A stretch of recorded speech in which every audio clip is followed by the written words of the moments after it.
การต่อสู้อันยืดเยื้อยาวนานและพิละอาจฐานของประชาชนลาวได้บังคับให้จักรพรรดิและลูกแหล่งตีนมือของพวกมันต้องยอมเซ็นสัญญาเจนีวาปี 1954 และสัญญาเวียงจันทร์ปี 1957 ทับพูดเอกราชอธิปไตยและผืนแผ่นดินอันครบถ้วนของประเทศลาวให้คำมั่นสัญญาว่าจะปฏิบัติความถูกต้องปกครองชาติทับผู้กำลังปฏิบัติลาวเพื่อปฏิบัติบรรดาข้อสัญญาที่ได้เซ็นกันอย่างเข้มงวดภาคส่วนหนึ่งของบรรดากำลังประเทศลาวได้มาเต้าโฮมอยู่ทงไหหินแต่ฝ่ายกงกันข้ามบ่จริงใจปฏิบัติตามสัญญาที่ได้เซ็นกันซ้ำบ่นำพวกเขาได้ข้อหาวิธีเพื่อดับศูนย์กำลังปฏิบัติใช้วิธีด้านการทหารบ่ได้แล้วพวกเขาก็ได้หันมาบ้างด้วยวิธีการซื้อจ้างเจาะอ้อยเลกลอันโหดเหี้ยมของพวกเขานั้นศูนย์กลางพรรคประชาชนปฏิบัติลาวได้รับรู้แจ้งแล้วและได้มีคำสั่งให้บรรดากรมกองว่าพวกเขาเข้าไปที่นั่นเพื่อมีเงื่อนไขปฏิบัติตามความมุ่งมั่นปรารถนาของประชาชนคือความถูกต้องของดองชาติบ่แม่นเพื่อให้กำลังของพวกเขาถูกบั่นทอนลงบรรดาสหายมานี่เพื่อเหตุการณ์ปฏิบัติบรรดาสหายเปรียบเหมือนแนวพันธุ์ปลูกที่ดีวานลงบอนใดก็แตกดอกออกยาวให้ได้รับผลผลิตเป็นจำนวนหลวงหลายและทวีคูณขึ้นเป็นหมื่นๆแสนๆต่อไปคำสั่งสอนของผู้นำบ่าเดียวนั้นนักพบประเทศลาวแต่ละคนได้จดจำเอาอย่างละเอียดพวกเราเรื่องนี้พวกเขาได้อิงใส่ประวัติศาสตร์ที่มีจริงในกระบวนการต่อสู้ที่ได้รับชัยชนะของกำลังปฏิบัติลาว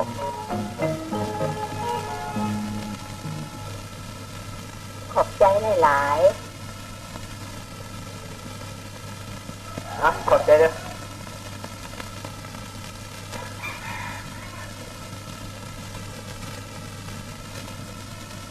ผู้ชาติเราต้องอาถรรพ์ต่อสู้ยืนนานผู้เอาดินแดนคืนเสียงฮ้องของพวกเรามาโฮมกันเข้าสมาคมอิสระเอาละบัดนี้พวกน้องมาร้องเพลงหมู่กันเนาะบัดนี้เนาะ1 2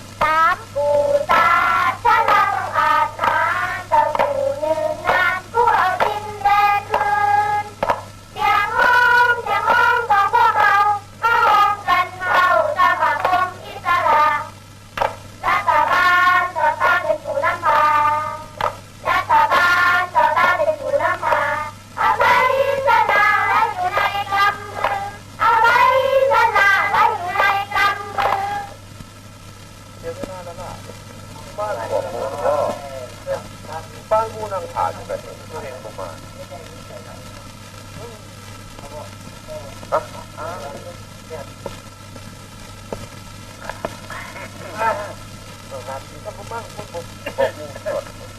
เชิญไปรถค่ะผู้ชายเชิญเลยเชิญตามสบายวัตถุคนเชิญเลยเชิญเชิญดื่มเชิญแก้มถาดเด้ออีกจังหน่อยไอ้ก่อนละกันคือจะกลับมาดอกไอ้ก่อนละกันนี่ก็ได้นัดมูมาเฮือนแล้วก็ผัดโบอยู่เฮือนซ้ำเมื่อกี้นี่มีโทรศัพท์แล้วไปค่ายด่วนคือสิมีเรียกสำคัญถามว่าสั้นคือสิว่ามีไผ่จองดึงเราไปได้แม่นแท้นี่แต่เราเท่านั้นแหละที่จะสามารถจองดึงท่านกำลังดังไปได้เล่านี้ก็ได้เนาะบ่มีวิญญาณบ่มีตีนบ่มีมือแต่มันก็สามารถจองดึงคนไว้ได้เนาะแต่มื้อนี้ข่อยก็ได้ห้ามแล้วว่าบ่ให้เราดื่มเหล้าหลายเดินดิ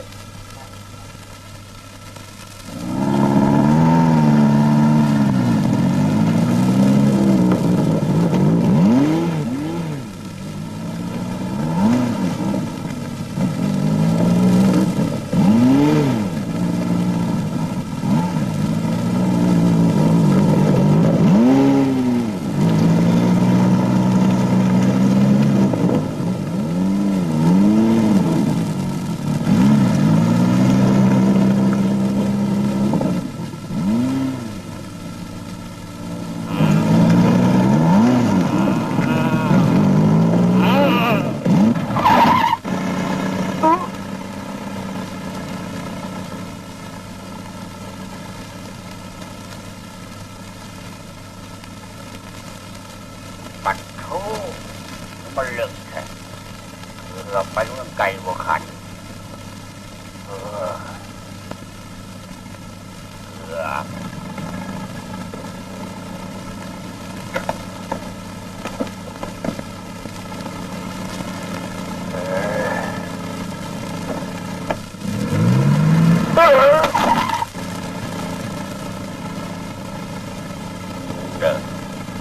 สองสาม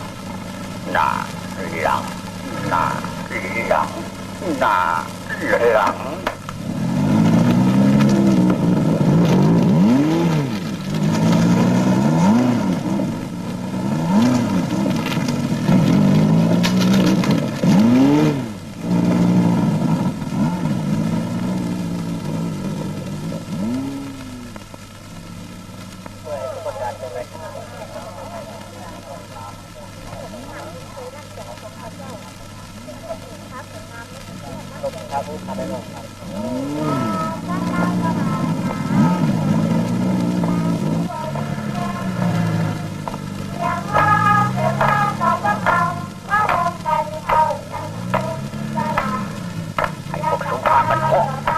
มันมวนลงไปจะมาช่วยช่วยไปช่องมวนกว่าไป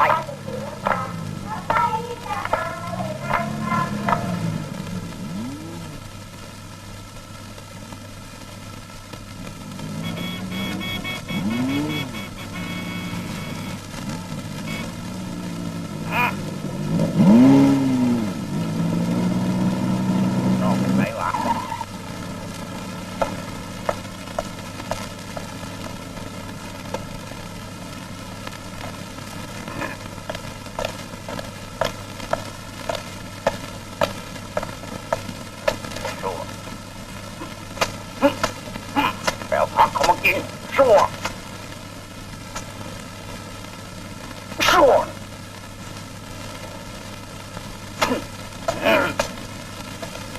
ชั่ว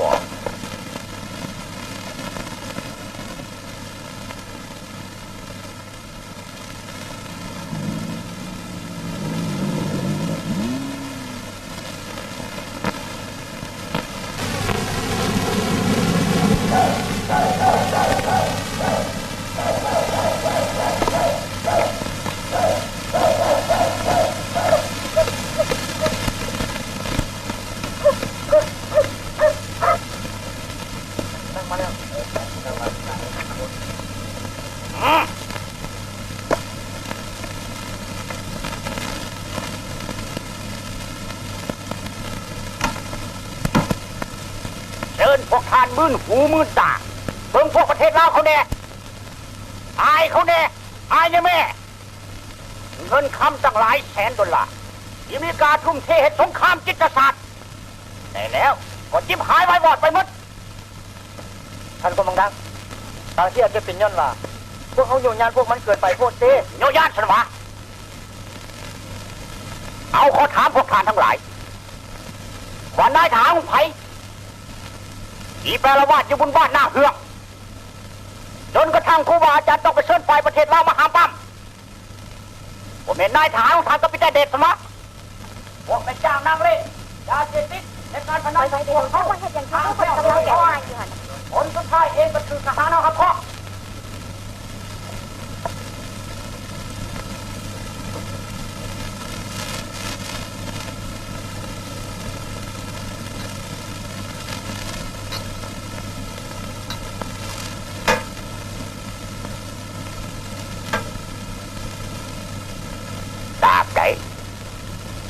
ทีกองพันประเทศลาวยังอยู่เวลานั้นประชาชนและทหารจะต้องแล่นไปน้ำก้นเขาหมดนั่นแหละอันตรายท่านกำลังดังเขาเลยท่านมีแผนการขึ้นอะไรฟังเขาเลยมาโนด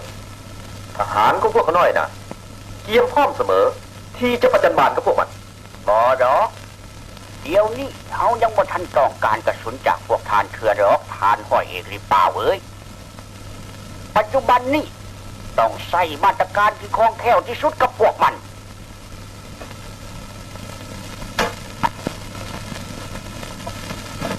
พวกทานนายทหารทั้งหลายจงฟังทางนี้คอยหาก็ได้รับคำสั่งมาใหม่ๆจากเสนาธิการข้าวังนี้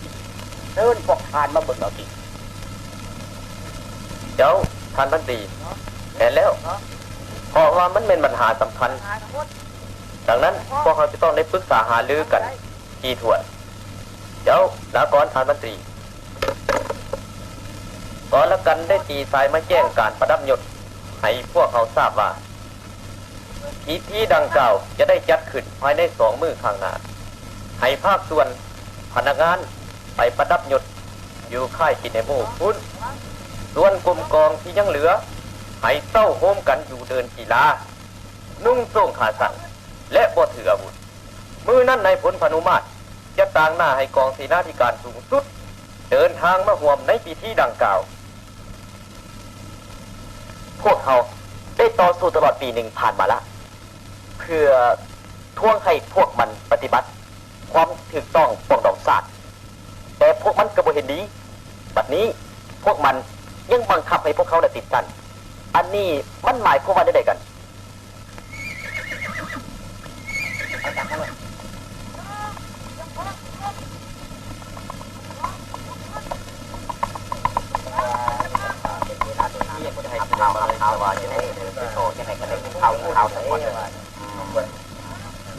เอาต้องพูด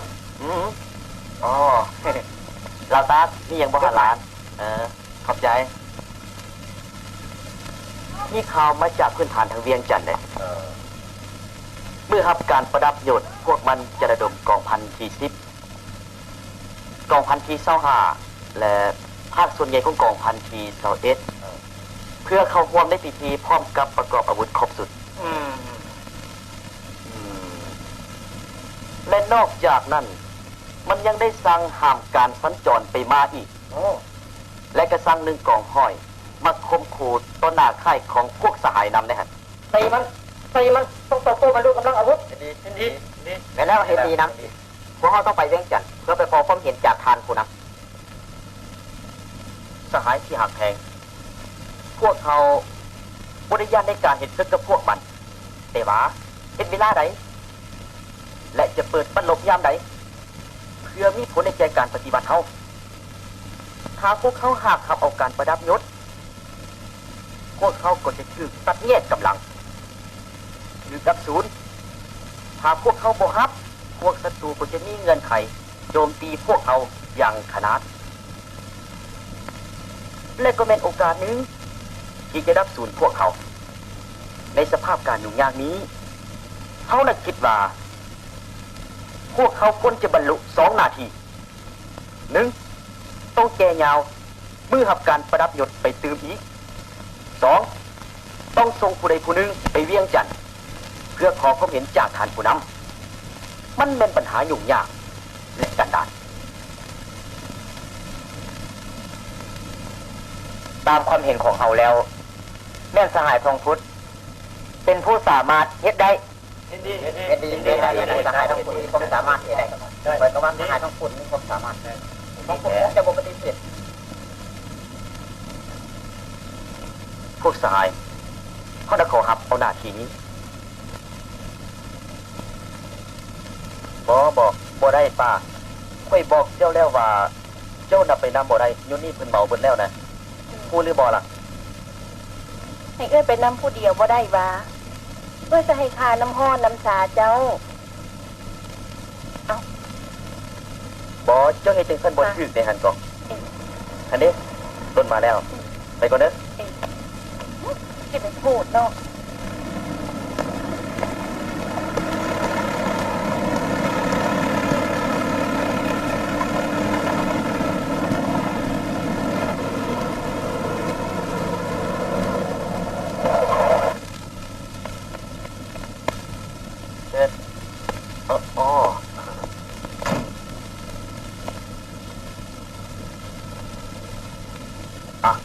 ขอบใจ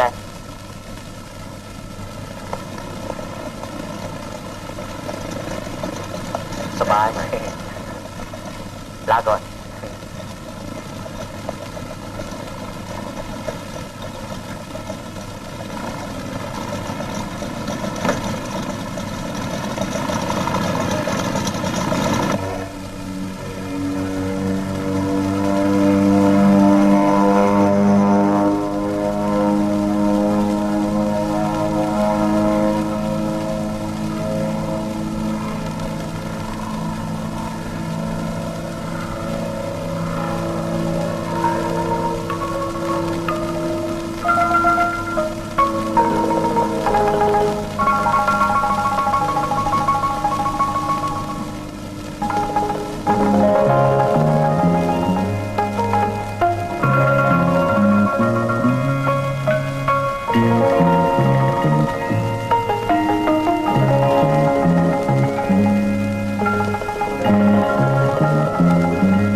มาเห็นกันแล้ว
สถานการณ์ในตัวเมืองปัจจุบันก็เป็นเช่นนี้ต้องต่อสู้ ก็อาจารย์มีความเห็นถึงอีกบางกรณีจำเป็นต้องยิงใส่สัญญาที่เส้นกันเพื่อให้เขาปฏิบัติอย่างถูกต้องให้หยุดเป้าการปิดล้อมบรรดาท่านผู้นำอาจารย์มีความเห็นถูกต้อง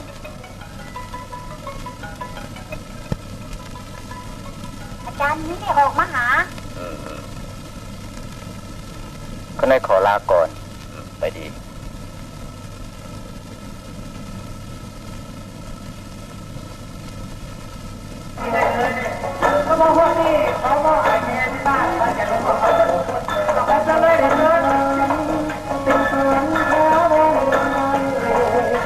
พี่เล็กหลานมณีวันสบายดีหลานพี่เอา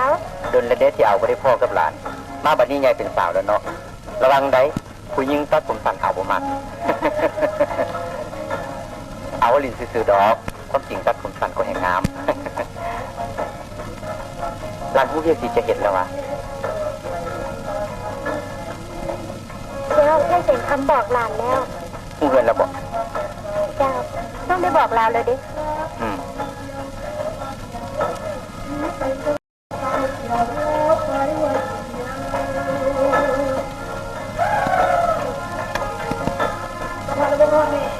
หลานจงส่งวิธีเข้าไปในเงื่อนหลังนั้น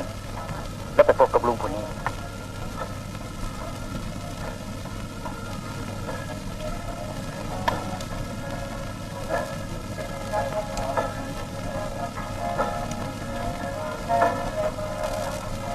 แล้วจงเอาเจี้ยน้อยแผ่นนี้ให้ลุงเด้อเจ้า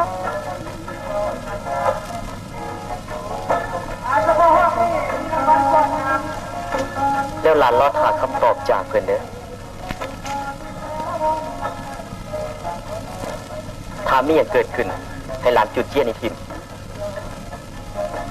แล้วหลานเจ๊ได้หรือบอล่ะได้เราจะไปปรึกษากันเลย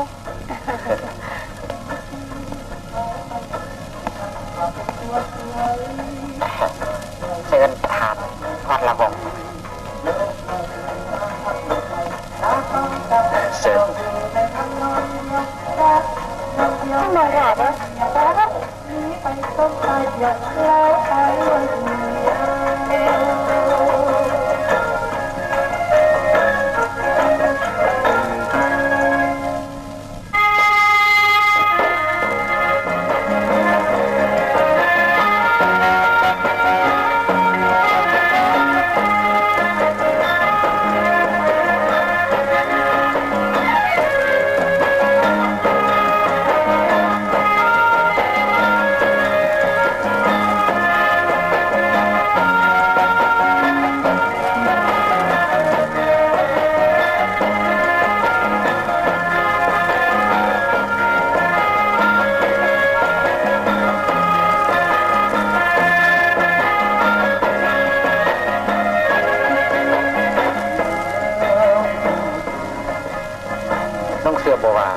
หลานมณีวันจะเห็นได้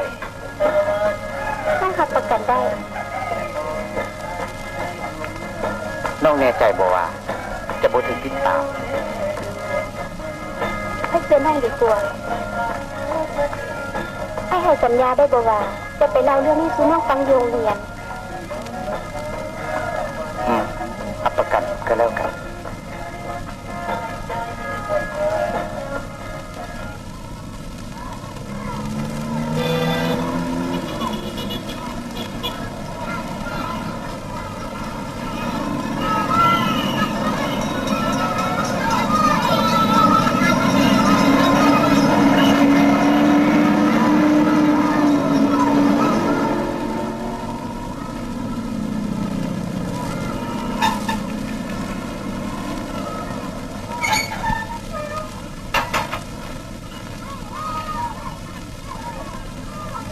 นอนบ่ตื่น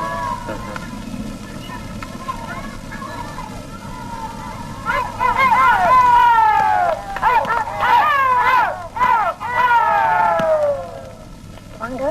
บักเรื่องใส่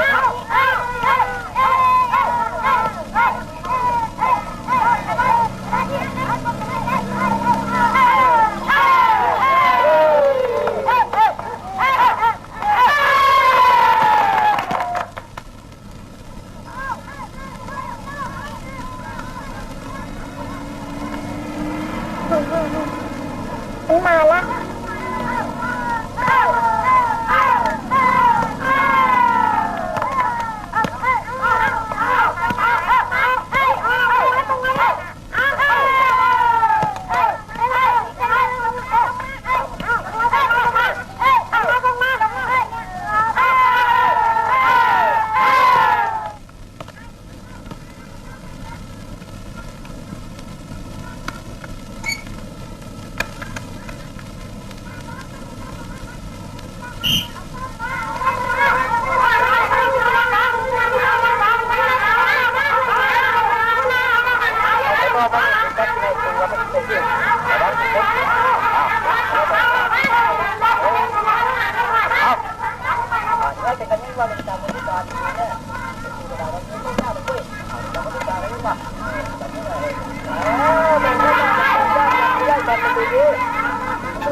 อีกหน่อย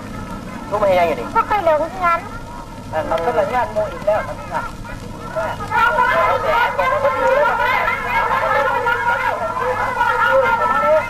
ปฏิบัติตามมติของศูนย์กลางพรรคและคำสั่งของผู้นำติดเดียวรักษากำลังเคลื่อนสู่เขตพิมันเบื้องตะวันออกยิงใจสายผู้หลวงเพื่อสู่หบหลานเก่งหลายมูหลานก็เก่ง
พวกเขาหวังว่า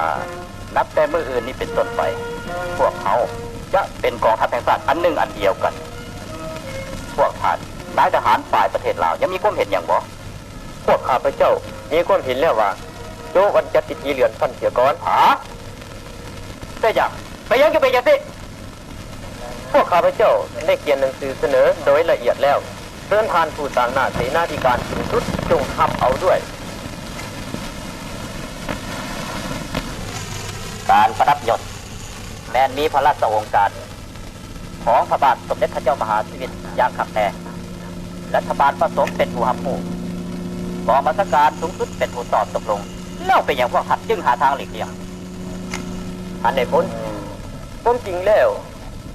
ขอเมนว่าพวกเขาจะบ่อยากขับการประดับยศหรอพวกเขายังแต่จะเสนอให้มีการดำเนินการปฏิบัติในข้อสัญญาทั้งสองฝ่ายให้ถูกต้องกันเท่านั้นทานธรรมสินทานเองคือสิหูดีแล้วอ่ะอยู่ในธงไหหินแห่งนี้กำลังทัพรัฐบาลมีถึง5 กองพันพร้อมกำลังทัพอากาศและทหารปืนใหญ่เข้มแข็งแห่งกล้าได้พวกเขาบ่มาเหตุสงครามแต่ในกรณีจำเป็นพวกเขาจะต้องจับปืนต่อสู้เพื่อแน่ว่าพวกเขาจะต้องได้รับชัยชนะแน่นอน บรรดาท่านและนายทหารที่มีหน้าอยู่นี่คงจะรู้เรื่องนี้ดีเต่ามื้อนี้ไม่ต้องมาเรื่องเก่าอีกพวกเขาเว้าคือเรื่องเก่าก็เพื่อทำความเข้าใจกันเฉพาะมื้อนี้ฉะนั้นทางที่ดีที่สุดแม่นบ่ให้ประวัติศาสตร์ซ้ำห้อย กูทูดกูว่าก้นความจริงเลวบอกควรสร้างบรรยากาศเก่งตึงเลยเมนโบตานตั้งหลายตานปันทีปฏิลาวเว้ากงไปกงมาดีนักกับพระเจ้าก็อนุญาตตามคำเดียวเป็นคำตามของนักข่าวตาพวกเขาบาละทุกอคติในอดีตปัจจุบันนี้คนอเมริกาพวกข้าพเจ้าเป็นคนกลางในการสร้างความถูกต้องปองดงชาติของพวกท่านปันติคิดแนวใด บทเรียนในการต่อสู้ปฏิวัติหลายสิบปีอยู่แล้วได้สอนให้พวกเขารู้ว่าปัญหาภายในของคนลาวแม้นพวกเขาสามารถแก้ไขเองได้โดยปราศจากคนต่างชาติ ดีที่ไล่คนอเมริกามากที่สุดคนเว้าโกงไปโกงมาคือแนวนี้ข้าพเจ้าก็อวยพรนายทุกท่านโชคดี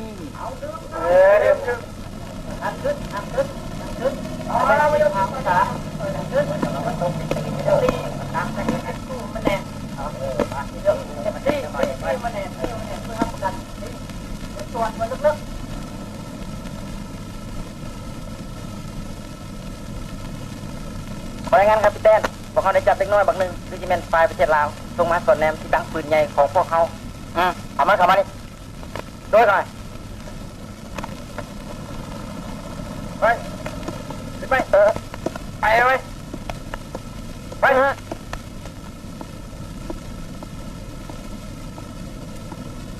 บอกหน่อยมึงสืบได้ข่าวอย่างไรบอกเราถอยมารอยิงนกซื่อตัวกูกันนี่เด้นกที่คอยยิงได้ตอนมันกำลังบินไปหันก้านกับบเสือ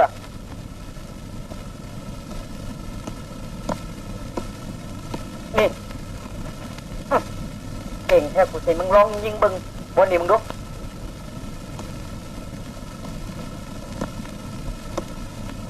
ทานถ้าคอยยิงถือเด้แล้วทานจะปล่อยคอยบอกตกลงยิง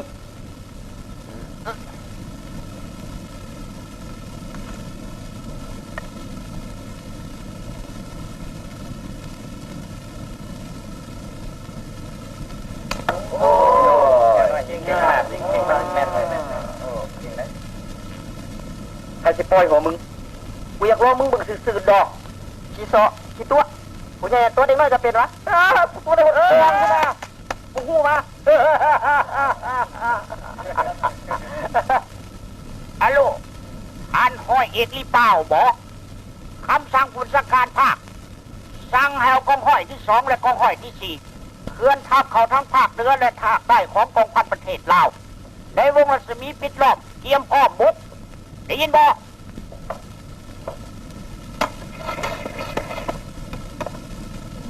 ฮัลโหลกัปตันเดชบอกโดยกำลังดังขอย้ำคืนคำสั่งให้บอกนายกงลือนำเอาทหารท้องถิ่นมากวดการลาดตระเวนสกัดกั้นสู่ทางออกของทุ่งหินโดยกำลังทำอยู่ปืนใหญ่ของพวกท่านเตรียมพร้อม24 ชั่วโมงรอทาคำสั่งยิงจะยินบ่ข้าพเจ้ามาหายักษ์ตัวกันจะพูดถึงวันที่แล้วค่ะฉันบอกฮะเปียงก่อท่านกำลังดังก็เรื่องบริเหตุอย่างนาพวกเจ้าข่ากันเวลานี่เพื่อบินลำใดมันสิกล้ามาลงอยู่บอนนี่และยาเป็นของข่อยมันสิบ่ข้างตายอยู่พ้นสวรรค์นี่วะฮะแล้วมันผู้ใดมันสิมาใส่แทนข่อยน้ำหนาเงินเดือนสักปีของเจ้าน่ะมันสิเลี้ยงข่อยกุ้มเสื้อสิเนี่ยข่อยนุ่งผืนหนึ่งมันยังบ่กุ้มนะสันดานสัวท่านกำลังดังมันสิโคตรเกินไปแล้วตี้โอ้ยจะเมมันอยู่งอแท้นี่มันเป็นคำสั่งเสนาธิการสูงสุดหาว่ามันจะมาตามมีบางข้อขาดนี่นะจะฟังข่อยให้มันดีๆเด้อหัวหน้าเสนาธิการสูงสุดหรือว่าหัวหน้าภาคของเจ้าหันมันก็บ่สำคัญพอกับเงินดอกเพราะจะตีกันเวลานี้มันก็เพื่อเงินตัวเดียว ค่อยห้ามไว้พวกเจ้าตีกันนี่มันจะเพื่อเงินคือกันอย่าพอพุงโลตาโปเอ้ยเจ้าอย่าซึมเมาหลายแต่มื้อนี้อ้ายบ่ได้เมา ค่อยเห็นว่าเวลาเจ้าเมาเหล่าเจ้ายังมีสติปัญญาดีกว่าเวลาเจ้าบ่เมาซะอีกเรื่องพวกเจ้าสิตีกันไผสิแพ้หรือไผสิชนะกระสร้างหัวมันค่อยนะบ่สนถ้าแน่มันย้อนยาฟินของค่อยไปปลอดภัยเท่านั้นก็เป็นพอเข้าใจบ่ล่ะฮะค่อยห้ามไว้พวกเจ้าตีกันเวลานี้เด็ดขาดบ่อยเฮ็ดเถอะจนกว่าย้อนยาฟินค่อยสิไปปลอดภัยดูให้มันดีโดยยะแม่โอ้น้อยมึงหัวหยัง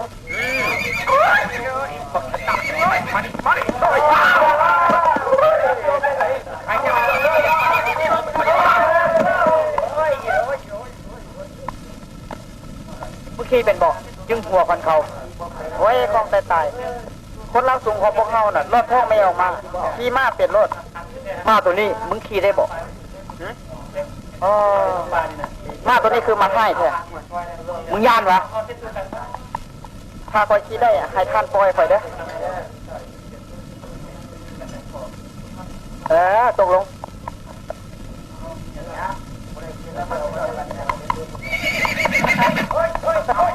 ว่ามันขี่บ่ได้ดอกเบิ่งแม่มันขี่ได้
ตั้งแถว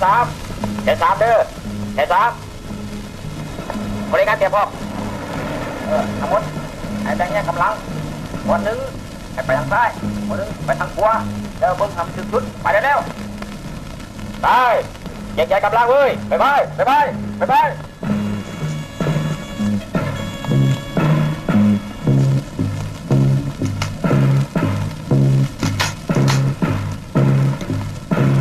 กทั้งหลายตั้งใจติดตามเป้าหมายของพวกมัน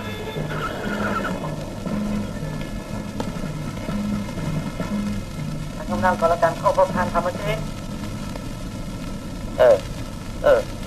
เดินทางทันทีเข้ามาได้ ได้แล้วเขาที่ไปกวดกาทางแนวหน้าให้บรรดาทหารทับเอาตามจิตใจที่ได้โอ้ลมกันเมื่อกี้นี้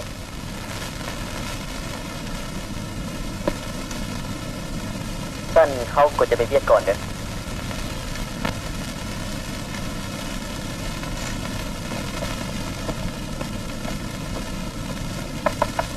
เดินทางเข้ามาได้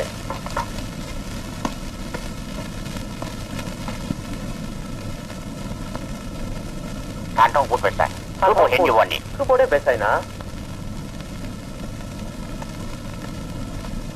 โมเมนตี้ได้ยินข่าวว่าเราไปเวียงจันทร์วะโอ้ขันสันทานต้องพูดบ่ได้ไปเวียงจันทร์วะ เขาบ่ได้ไปใส่นะวันทีเขาเคยไปพ้นสวรรค์แล้วก็กลับมาท่านมีเวียกอย่างบ่ทานพันเอกสังทองให้พวกเขามาแจ้งการให้พวกทานเป็นครั้งสุดท้ายวะถ้าพวกทานดื้อด้านบ่ยอมรับอาการประดับยศทางกองบัญชาการสูงสุดจะใส่มาตรการคำสั่งใหม่ เสนางเสนเมื่อเวลานั้นเขาย่านพวกทานจะเสียใจบ่มีเวลาคิดอีกเลย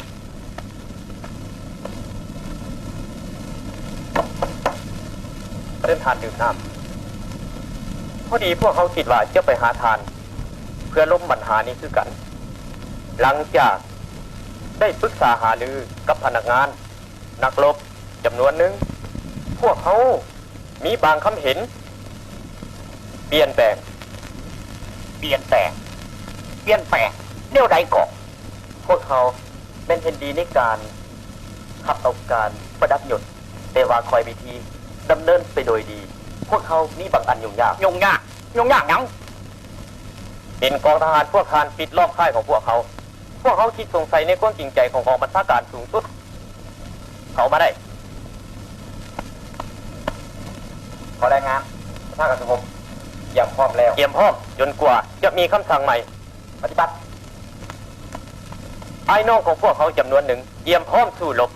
โดยเฉพาะเม่นกองห้อยที่ 4ท่านคงจะหู้ดีพวกนี้ผู้หนึ่งสู้ได้หลายสิบคนได้พวกนี้หาว่ามันใจให้ขึ้นมาแล้วเทวดาฟ้าแผนก็บ่สามารถระงับได้ย้อนแนวนี้แหละพวกเขาจึงเสนอให้ทานยะวงปิดรอบโดยไวและแรงมือนี้เองพวกเขาจะเต้าโฮมวัตถุทุกกองห้อยเพื่อลุ่นลวงเขาเจ้าและเหตุบัญชีไล่สื่อเกี่ยวกับผู้สมัครขับเอาการประดับยศมันต้องได้เห็นเป็นเถื่อละก้าวไปและอีกแนวหนึ่งเสนอให้ทันจงเบิกจ่ายเสบียงอาหารและเงินเดือนให้พวกเขาคือเก่าโอเคมื้อเช้านี่แหละพวกทานสิได้หับวัตถุกสิ่งทุกอย่างวงเพชรโดยจดทุกข้อเสนอแล้วตอบสนองให้พวกเขามันทันมื้อนี้โดย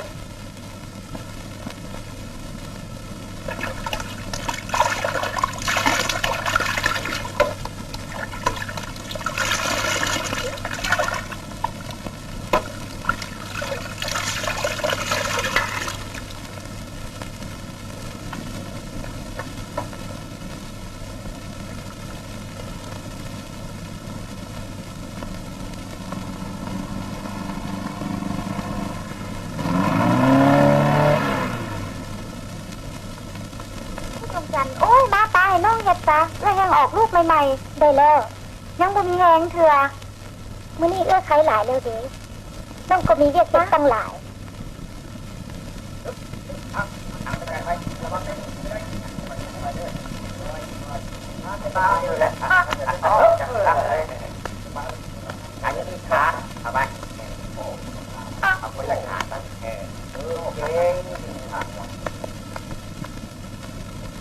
ตายไอ้ดวงจันทร์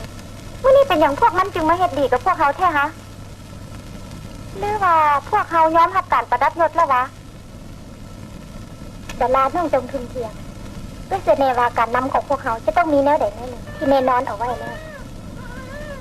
เอาหลานมาให้แนวแต่เอาหลานไปที่ตากให้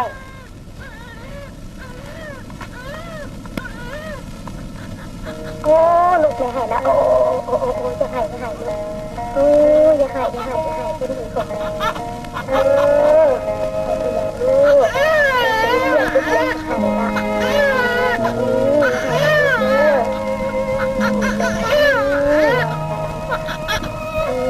รับตาลูกรับตารับตาให้ลูกเด้อบ่หายเด้อนอนจะลูกนอนจ้าเหนื่อยขอมาเลยลูกเนาะ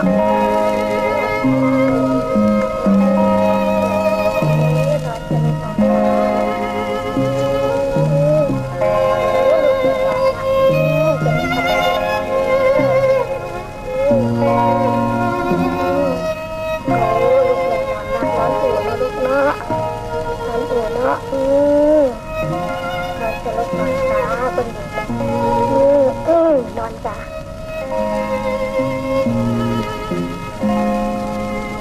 โอ้ไอ้ฝุดมาแล้ววะ ไอ้ขาก็มาเต็มประชุม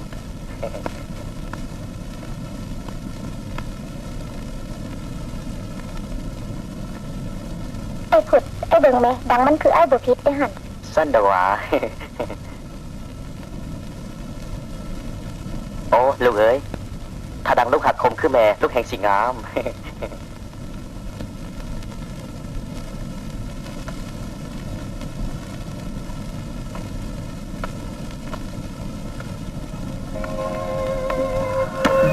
ไอ้ฝุดไอ้ไม่ยังยุ่งยากหลายบ่ไอ้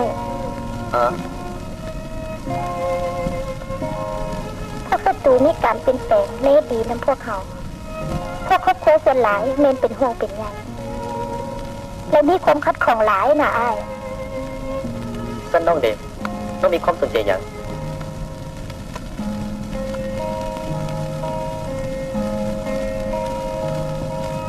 น้องเสือมันอ้ายและบรรดาพนักงานนำแล้วน้องคิดว่าคงจะบ่ตัดสินใจผิดต่อเส้นทาง ที่สองผัวเมียพวกเขาได้ผ่านมาเป็นเวลาหลายปี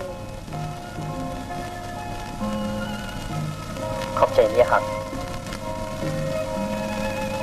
เงื่อนพวกเขาได้เห็นดีต่อพวกเขาการประดับยศฮันนะพวกมันจึงเห็นดีกับพวกเขานะ แต่พวกมันคงบ่เฮ็ดดีกับพวกเขาตลอดไปดอก เป็นแท้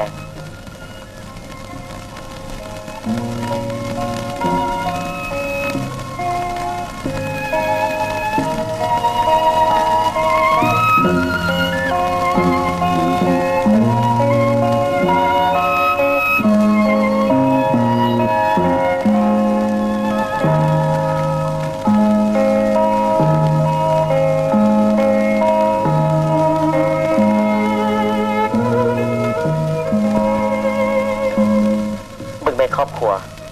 พร้อมด้วยเด็กน้อยอยู่นำพวกเขามีตั้งห้อยกว่าคนขณะที่นำพวกเขาได้ตีราคาการเสียสละถึง1/3ในการตีพาวงล้อมของพวกศัตรูพวกเขาจะเห็นเท่าไหร่กันล่ะ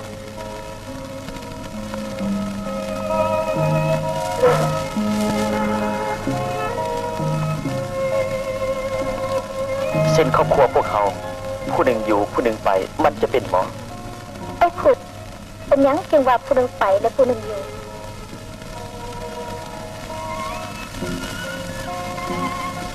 พวกผัวเมียพวกเขาดีแหละอยู่ก็ต้องอยู่น้ำกันตายก็ต้องตายน้ำกันนะบอสพวกน้องและบรรดาพนักงานพวกกระเจ้าก็คือกันกับผัวเมียพวกเขานี่แหละ เมียสุดที่หักของอ้ายน้องคือนักรบที่แท้จริงของอ้าย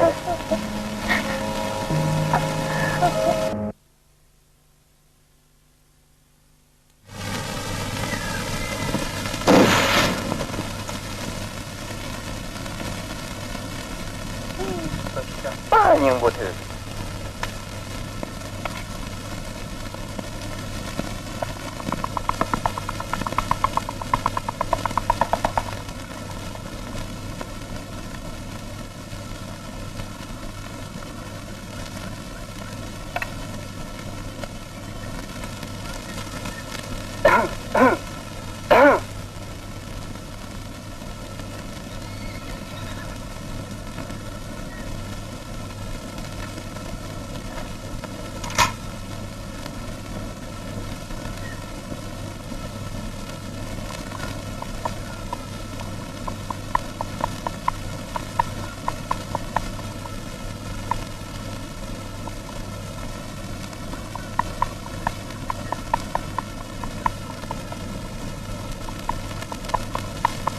nhau trong này còn สบายดีในกองลือ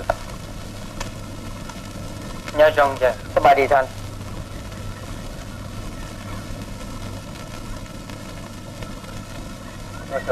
คนมายามพี่น้องอยู่เขตนี้ ได้ยินเสียงปืนคิดว่าคงจะแมนเจ้ากำลังลาเรืออยู่ที่นี่ แล้วข่อยก็เลยมาถามข่าวสบายดีท่านมาผู้เดียวบ่ một chiều cũ เชิญเด้อ ô sơ bài điทหารโอ้สบายดีทหารขอบใจ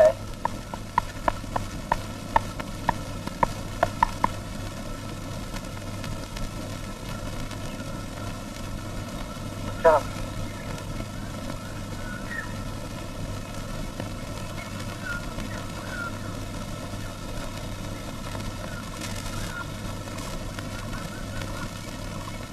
เราพูดอย่างจากผมเข้ามาตีกันเข้าไปเรียกกันกับเข้ามาเรื่องเหมือนกันเนาะ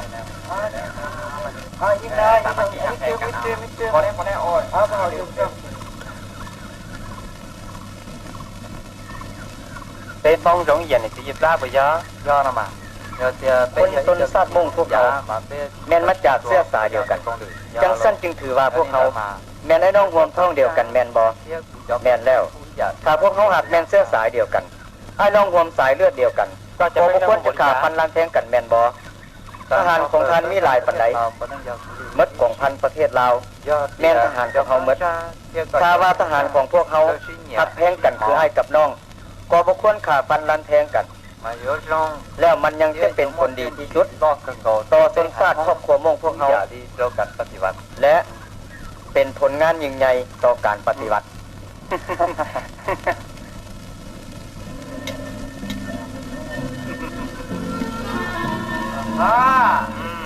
นี่เมียพัน เอามาทำตะโบ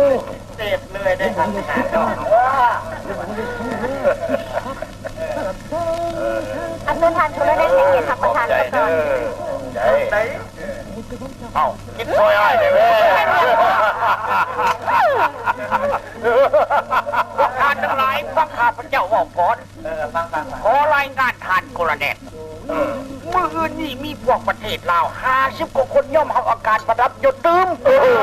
ดีหลายจะได้สถานการณ์เดียวนี้ โอ้พวกมันดีใจหลายพากันฟ้อนระวงอย่างมวลซื่น ดีใจหลายเนาะดีหลายเอาพวกเขามาดื่มเพื่อฉลองชัยชนะของพวกเขา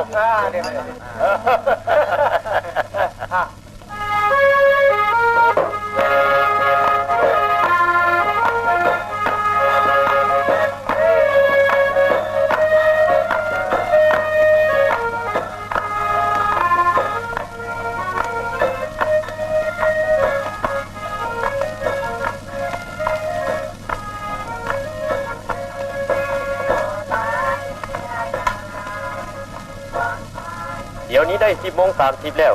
หมวกของสหายท้องจันทร์ออกเดินทางก่อนหมู่เด้อเพราะสหายเตรียมพร้อมเบิดทุกอย่างแล้วบ่เตรียมพร้อมแล้วเวลา6 โมงเช้าของมื้ออื่นต้องให้มีเสียงระเบิดแตกอยู่ขวาเสียงขวางปฏิบัติ หมวด2ของห้อย3อยู่บางคนได้แล้วหน่วยรักษาครอบครัวอยู่ค่ะผู้เดียวเทียมยานี่ไว้ให้ก็สมพรที่กำลังจะออกลูกใหม่เมื่อต่อไปอยู่อะไรดูพวกยังไงนะพวกยังไงมันเตรียมพร้อมหมดแล้วรถที่ตั้งสลักไปนำได้บ่ ทางกันถึงใช้เอาตามจำเป็นเช่นอาวุธอาหารและยาปวงญาติอยู่ได้เอาไปนำได้บ่เอาไปนำก็ได้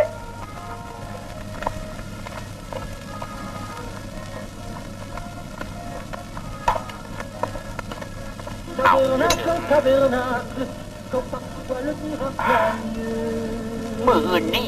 พวกประเทศลาวมันสิย่อมเอาการประดับยศแล้วคอยเชื่อว่าทางกองบัญชาการสูงสุดคงจะบ่ลืมพวกเขาได้พัดก็ละกัน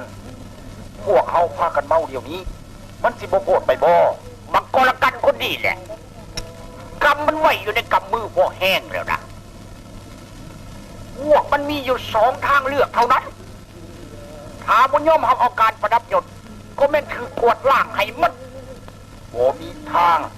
พวกมันมีทางออกทางเดียวเท่านั้น คือถือกวดล่างให้หมด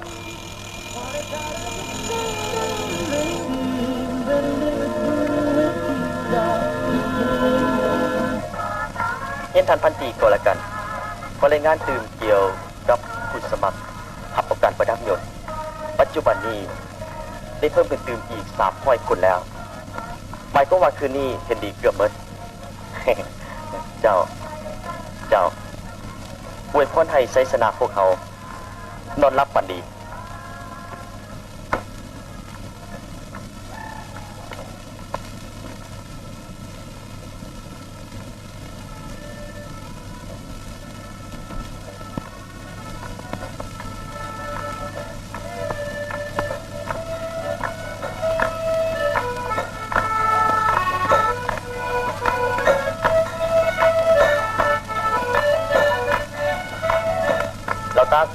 รักษาทุกนี้ไว้เด้อเจ้า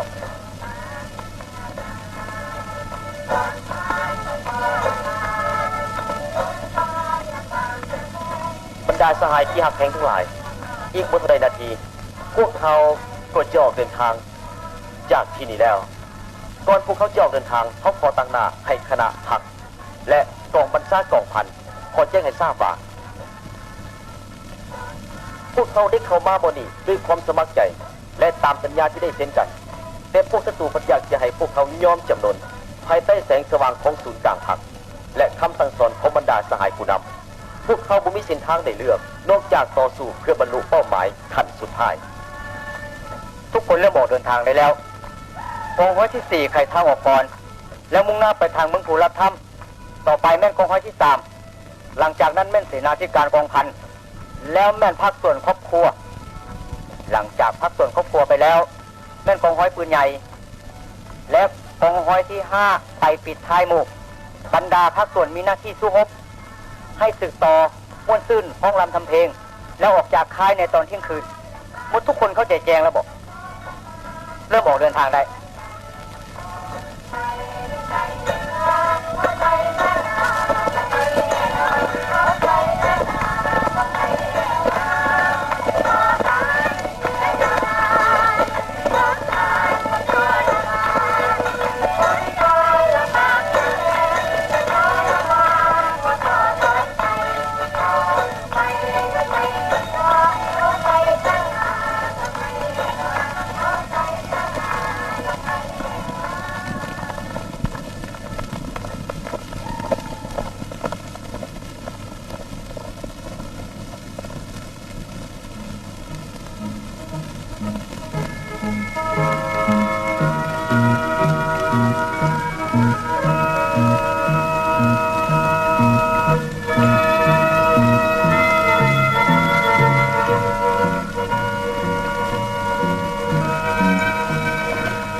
เอาอีกไหมพอแล้ว เอาอีกนะเอา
อยู่ด้านหน้าของพ่อมีป้อมน้ำโหดศัตรู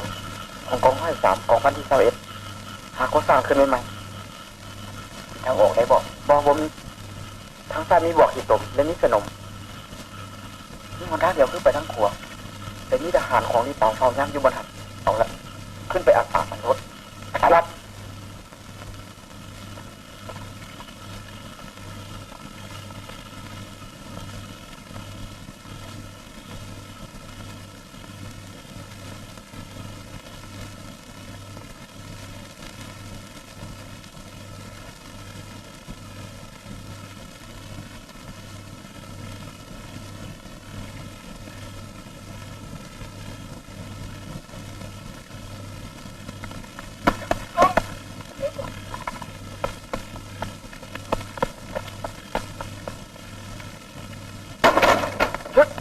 ยกมือขึ้น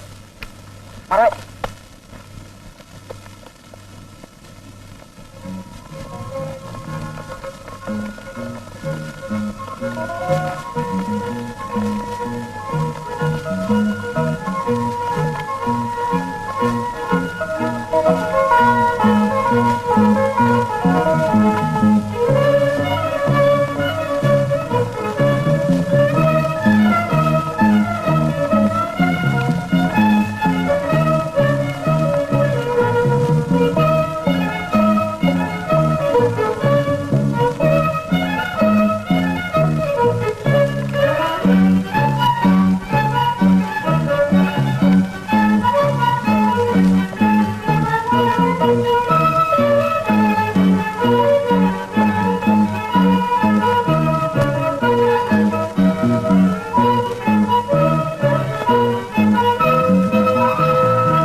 หัวไหลใจ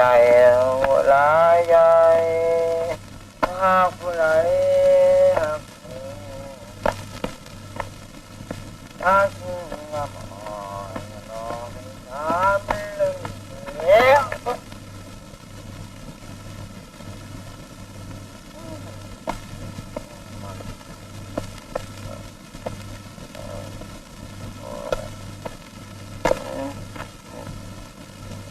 มามีทางเลยตัวนี้มันค่ายทหารประเทศลาว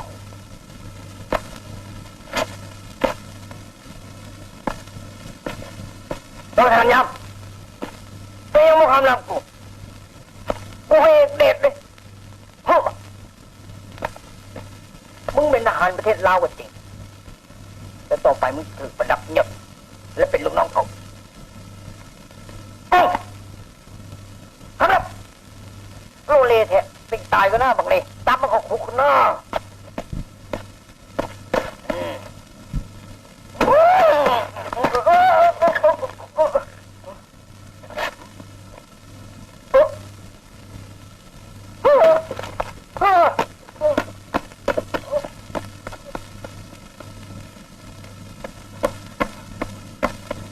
ทางคนละกันอยู่ไสโอ้โห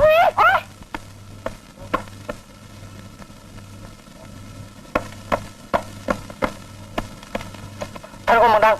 ท่านคนมังดังลูกทหารประเทศลาวทหารประเทศลาวไม่ยังก่อน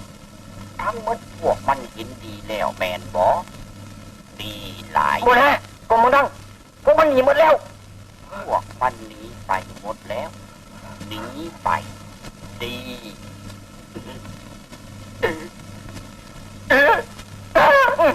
ไปยังก่อพวกมันหนีหมดแล้วพวกมันหนีไปหมดแล้ววะลุกไปลุกพวกทุกคนลุกกันเดี๋ยวไปยี่เลือดทำไมลุกลุกกันเดี๋ยวไปลุกไม่ยังไงไอ้ลุกไม่ยังไงจะขึ้นในห้องเจ้าไม่เรื่องยังก็ไอ้มาลุกไปลุกบอกให้ลุกเดี๋ยวนี้ลุกกับพี่เต้นรีบเอาจะใช้กันลุกไปลุกเดี๋ยวไปเลยบอกให้ลุกทุกคนลุกไปเลยนอนให้ยังกันพากันลุกไปลุกกับพี่เต้นรีบเอาเอากำลังทหารเป็นคนกล้าข่ายพวกมันเดี๋ยวไปโดยตรงนั้นโอ้ไอ้คนละกันตายแล้วบัดนี้นะถ้าพอถึงพักกันนี่หวังจะทุกอย่างแน่นอน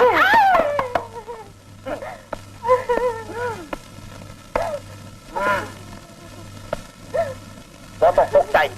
เพียงคืนเดียวเท่านั้นพวกมันไปบ่เกิน20 ลักโดยเฉพาะมันมีครอบครัวและเด็กน้อยติดตามไปนำสั่งกองพันที่21 25และกองพันที่10ติดตามไปนำโดยท่านโคแนน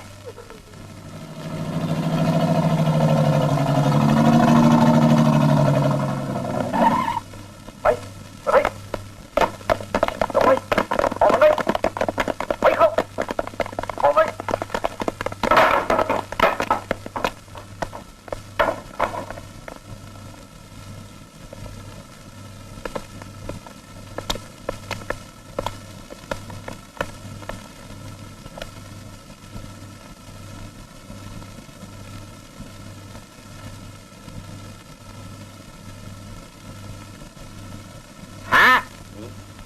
อีลีวะหลัดทางพวกมันไว้เฮาสิส่งพวกหนูไปซอยท่านโคโลเนลพวกมันได้ระเบิดโคตรเสียงขวงเลยได้แสดงว่าพวกมันจะเข้ายึดเสียงขวงไปปล่อยนักโทษได้แล้วกลับขึ้นที่บ้านพวกมันนำอีกได้บ่แมนมันหลอกลวงซื่อๆมันบ่ไปทางนั้นดอกสั่งให้ทหารกองห้อยหนึ่งไปทางเสียงขวงเหลือนั่นติดตามมันไปทางนี้พยายามลัดทางมันสั่งเรือบินไปเอื้อนมันมาเฮาจะตีสายเมืองเวียงจันทร์เพื่อขอคำสั่งโดยคนแน่น อ๋อจะมุดหน้าเลยได้บ้างกันท่านผู้ควรร่วมเกินเรื่องของครับนายและพลทหารประเทศลาวนายและพลทหารประเทศลาวพวกท่านคนเชียงไทยให้พวกท่านคืนมาซะให้พวกท่านกับคืนมาซะคืนมาซะนายและพลทหารประเทศลาวให้พวกท่านคืนมาซะฮัลโหลนายน้องชายท่านจะใช้ครับ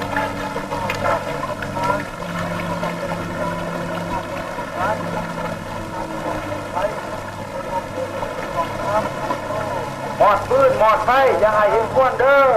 ครับ นี่แสดงว่า พวกศัตรูมันเก่งสมควร พวกเขาบนำพวกเขาไปตั้งทิศเสียงขวางหมายความว่า พวกมันจะต้องติดตามพวกเขามาทางทิศตะวันออกเฉียงใต้นี้ เวลาพวกเขาข้ามทางใหญ่นี้บางที่อาจจะปะทะกับศัตรูก็ได้เขาเชื่อมั่นว่าเส้นทางเดินของพวกเขาเป็นยุ่งยากและกันดารที่สุดซึ่งศัตรูบ่อาจสามารถติดตามเขาได้ เกี่ยวกับทิศทางการเคลื่อนทัพของพวกเขานี้เขาขอเสนอให้ปิดลับสั่วข่าวก่อนพวกนายหมวดนายหมู่ก็บ่เฝ้าให้หูคือกัน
เจ้าแล้วล่ะ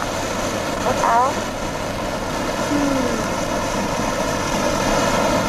แล้วตัดคือตรงใหญ่ด้วยเด้อตัดตุ๊กยา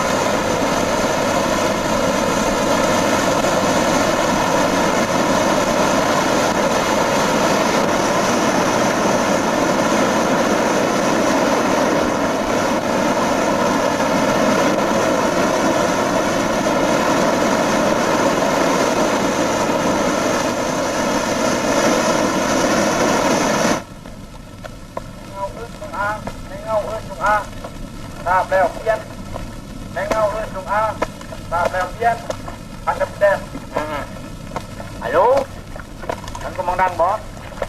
เลยมาเลยเอารายงานมาเลยเดี๋ยวนี้เขากำลังเอาทหารติดตามพวกมันอยู่ซึ่งมุ่งซึ่งว่าหนทางกันดานหลายเพราะว่าเดี๋ยวนี้ก็ยังไม่เห็นมีที่เพียงอย่างเลยว่าจะพบพวกมันเลยมาเลยกำลังดังทราบแล้วเพี้ยน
อะไร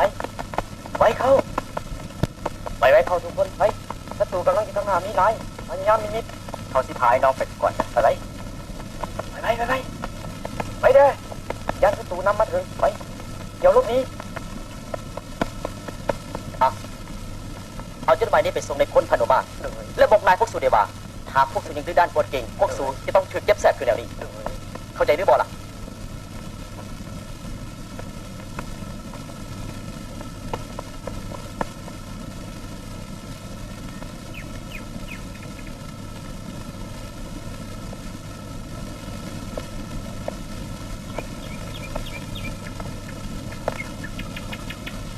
หยุดไม่แพ้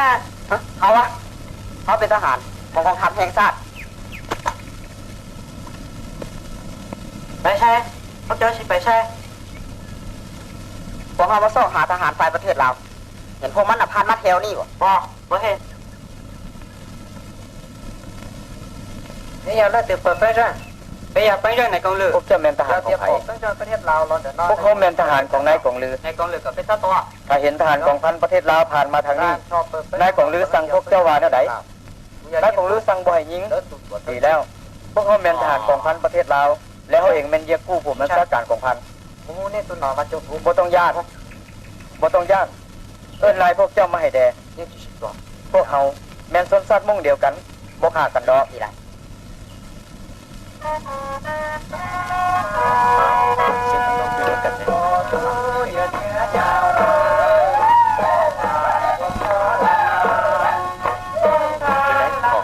หรือบอล่ะเขาอีกที่บอกเขาอีกมั้ง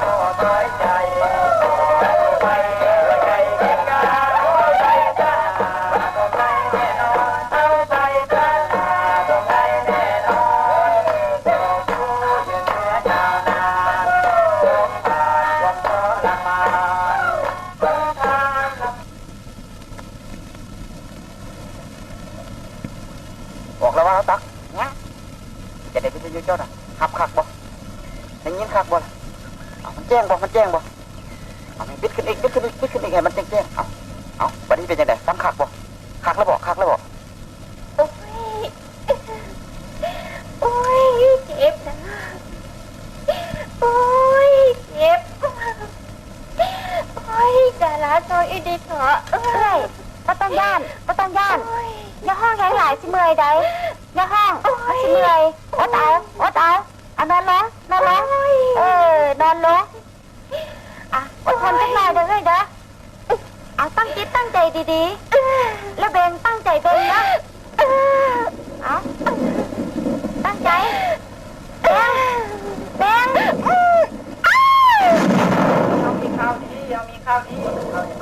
ได้ดูมาด้วยได้ออกข้าวแล้วพวกเขาแล้วเอาได้ฟังขัดขนาดเลยที่ได้อยู่เฮานี่แจ้งขนาดคนตกก็ตามเขายังฟังได้แจ้งขนาดเลยมาเลยมาด้วยได้ออกข้าวนะพวกเขาได้ข้าวต้องมันจะสู่ยางมีใจแล้วมาพวกเขานี่เป็นอยู่ดินแดนสารภาพแล้วโอ้ยมาดินแดนสารภาพแล้ว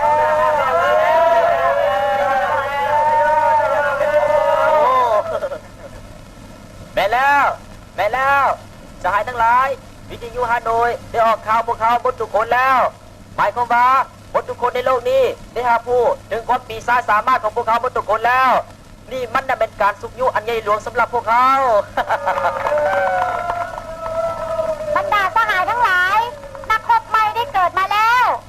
เขาขอเสนอตั้งชื่อหลานชายด้วยผู้นี้ว่าพรไซเห็นดีบ่เห็นดี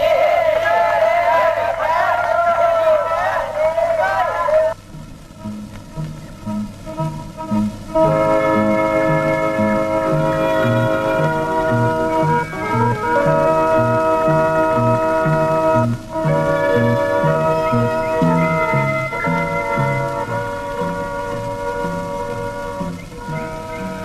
ารา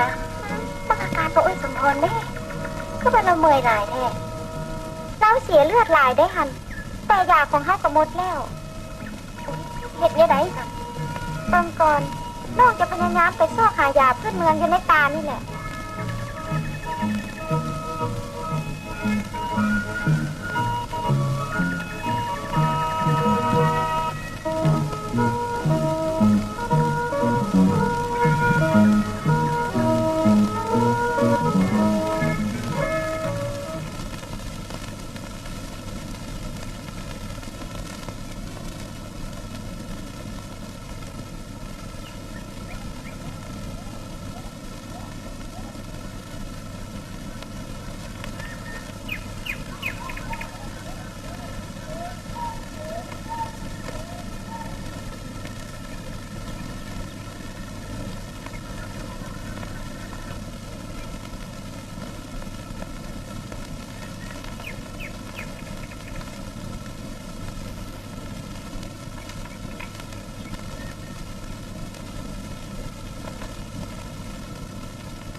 สมพรตายแล้ว เป็นอย่างเมื่อถ่ายน้องมาซะก่อนนะสมพร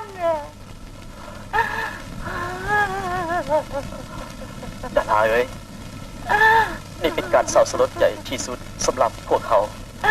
แต่พวกเขาต้องผ่านหาอุปสรรคอีกหลายสิ่งหลายอย่างคอยได้จุอดทนรักษาสุขภาพให้เข้มแข็งพร้อมนี้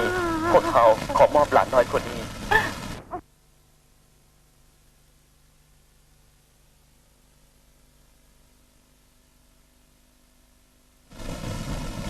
พวกท่านได้รายงานขึ้นกว่าราชการว่าคณะประเทศลาวอยู่ในกับมือพวกท่านและสิรับสูญพวกมัน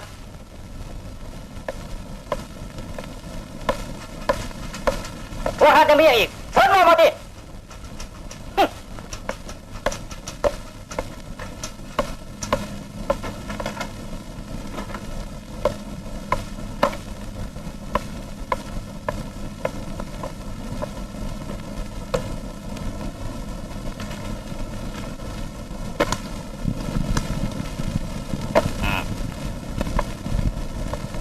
พวกตามตั้งหลายตามกล่าวที่ข้าพเจ้าอับหมอนี้พวกปฏิษลาวนี่ไปฮอดเกตเมืองงานแล้ว แต่นี่ไปหาทางสายแดนตะวันออกสายแดนเวียดนามบ่ห่างกายปกป้านใดข้าพเจ้าเชื่อแน่ว่าพวกนายทหารตั้งหลายคงจะหูจักสภาพการอันหนักหน่วงนี้ได้ดีบัดนี้พวกตานควรจะเหตุแนวใดที่พรระดมกำลังที่มีจับสูญพวกมันบ่ให้นิหลอดไปได้ตาพวกตานบ่สามารถเหตุเวียกนี้ได้สำเร็จมื้อนี้พวกตานทั้งหลายเป็นมื้อพวกตานและเอาเองจะบ่มีโอกาสอยู่นครหลวงเวียงจันทน์และอยู่ดินลาวอีกข้าพเจ้าบังว่าพวกตานคงรับมือปัญหานี้ได้ดีเพื่อแก้ไขในเวลาอันควร เบิ่งไหมพวกเขาสิสกัดลัดตีพวกเขาอีหลีเด้นี่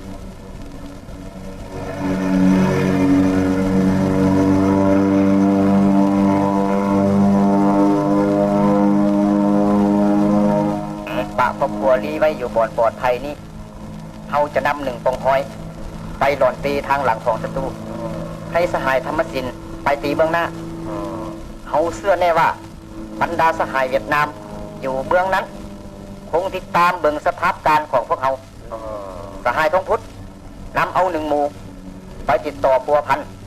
กับสหายเวียดนามแต่ว่าไปซะมีแต่สหายแล้วนั่นแหละที่จะเฮ็ดหล่อนนาทีนี้เพราะเขตนั่นเป็นเขตพื้นฐานของสหายตกลงไปเราตักไปกับเขาแล้ว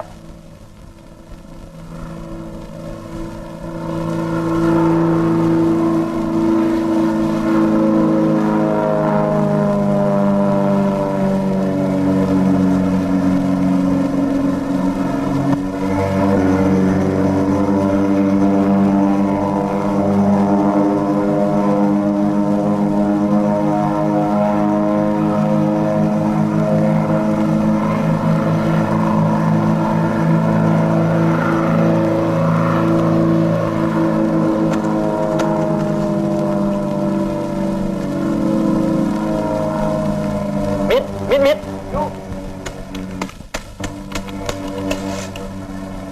ซุ่มทุบกำลังไฟใส่หัวพวกมันได้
ฟังทางนี้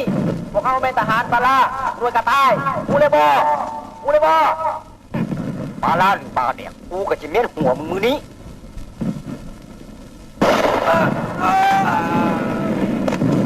ไอ้น้องทั้งหลายบุกล่าลุก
มปฏิวัติลาวผู้ซึ่งมีจิตใจต่อสู้อันอาถรรพ์ได้ไปถึงจุดหมายที่เขาเจ้าอยากไปถึงเขาเจ้าได้รับการต้อนรับอย่างสนิทสนมและดูดดื่มจากบรรดาเพื่อนที่เคยร่วมคุ้มครองอันเดียวกัน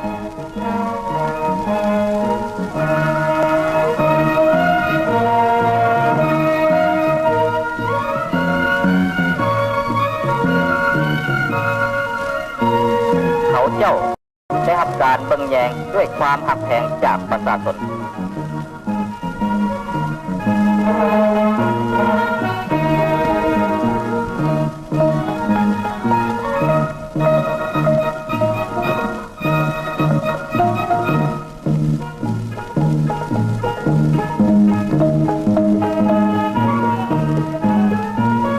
เขาเจ้า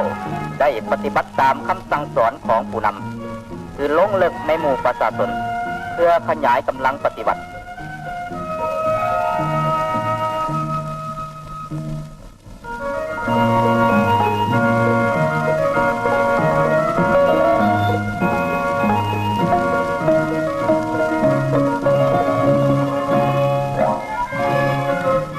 เสียงปืนจากทรงไห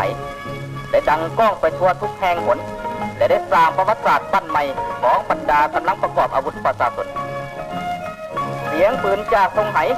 ได้เป็นสัญญาณแห่งการต่อสู้ในระยะใหม่ที่สมทบการต่อสู้ทางด้านการเมืองกับการต่อสู้ทางด้านอาวุธเสียงปืนจากทรงไหเป็นการปลุกระดมประชาชนบรรดาเผ่าชนทั่วประเทศให้ลุกขึ้นทับม่างบรรดาเล่ห์กลอันโหดเหี้ยมของจักรพรรดิและลูกมือเพื่อญาติเอาศาสนาใหม่ยิ่งใหญ่กว่าเก่าไม่ภารกิจปฏิบัติ